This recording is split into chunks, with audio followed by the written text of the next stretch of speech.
Most people think heroes arrive with sirens, uniforms, or speeches. But sometimes a hero shows up in the dark, breathless, bleeding, and terrified that he might be too late. That night, as rain hammered the broken roof of an abandoned storage yard, a little girl's voice trembled through the storm. "Daddy, please help her." And that single whisper pulled a father into the fight of his life. Cole Maddox had been many things: Navy SEAL, team leader, survivor of battles nobody would ever read about. But nothing compared to the title he carried now: single dad.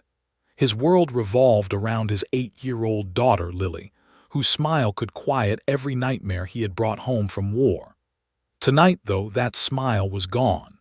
She was shaking in his truck seat, rain dripping from her hair, her tiny hands clutching her friend Mia's backpack. "She didn't come home," Lily said, eyes red from crying. "She was supposed to meet me, but she never showed up. Dad, she's alone." Cole didn't think. He reacted. He listened to Lily's broken voice, her stubborn bravery, her belief that her dad could fix anything. And that belief dragged him into a night he would never forget. He followed the clues Lily gave, the direction Mia had walked, the shortcut through the abandoned yards where kids weren't supposed to go. He knew these places. He had trained in uglier ones. And when he saw a flashlight flicker behind bent metal fencing, his instincts sharpened like knives. Inside, Mia was cornered. 5 grown men surrounded her, men who thought the dark hid their intentions. They didn't expect a father to crash through the rusted door like a storm with a heartbeat. They didn't expect the fury of a man whose daughter had cried for someone else's child. Cole didn't speak. He moved. The first man swung. Cole caught his wrist, slammed him to the ground.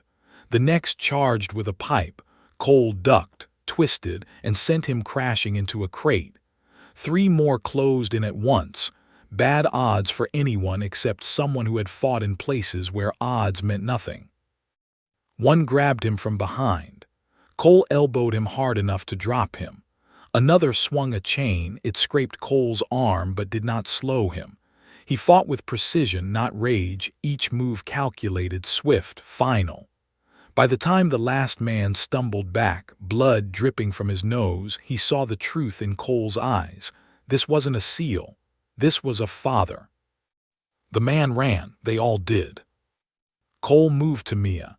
She sobbed into his chest, shaking uncontrollably. Lily rushed in, wrapping her arms around her friend. Cole held both girls close, whispering, "You're safe. I've got you." The police arrived minutes later, called by a neighbor who heard the commotion. But before Cole could explain what happened, black SUVs pulled into the yard. Men stepped out wearing uniforms he recognized, patches he knew well. And then came the man he never expected to see again. General Marcus Hale, Marine legend, battlefield myth, a man who commanded respect simply by standing still. "Cole Maddox," Hale said, stepping forward. "Still saving lives in the dark, I see." Cole stiffened. He hadn't heard that voice in years. The general glanced at the unconscious men scattered across the ground. 5 of them, alone, he nodded once. Still a SEAL. Cole shook his head. Just a dad. But the general wasn't here to praise him. He studied the scene, then the children, then Cole's bloodied arm.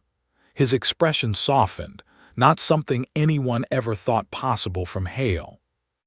"You didn't have to come here, sir," Cole said quietly. "I did," the general replied. "Because what you stopped tonight, it wasn't random." Cole stiffened again. He felt Lily cling to his hand. The general motioned for his men to secure the area.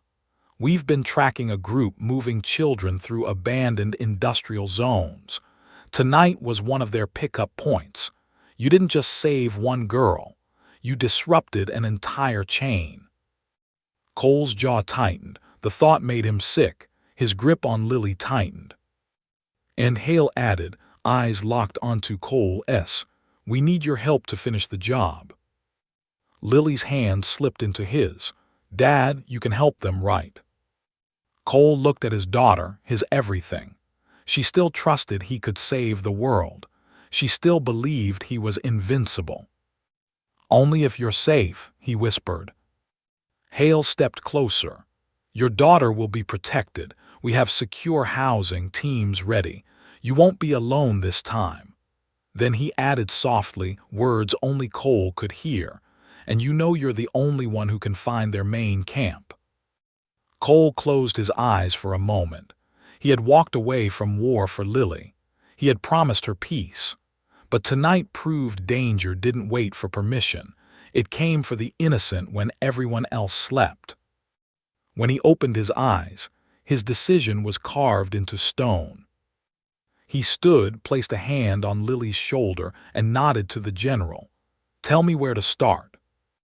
Lily didn't cry. She didn't argue. Instead, she wrapped her arms around him and whispered, "Just come back, Daddy." He lifted her, kissed her forehead. "Always." The general signaled his men, and the convoy prepared to move out. Cole watched as Lily and Mia were escorted into a secure vehicle. Their small faces pressed against the glass, trusting him completely. As the last SUV door closed, the storm eased, and a strange calm settled over the yard. Cole cracked his knuckles, rolled his shoulders, and breathed deep. He wasn't going back to war. War was coming with him. And before dawn, every child who had ever disappeared along these forgotten roads would finally have someone fighting in the shadows for them. Because when a little girl cries, "Daddy, please help her," a real father doesn't walk away. He becomes unstoppable.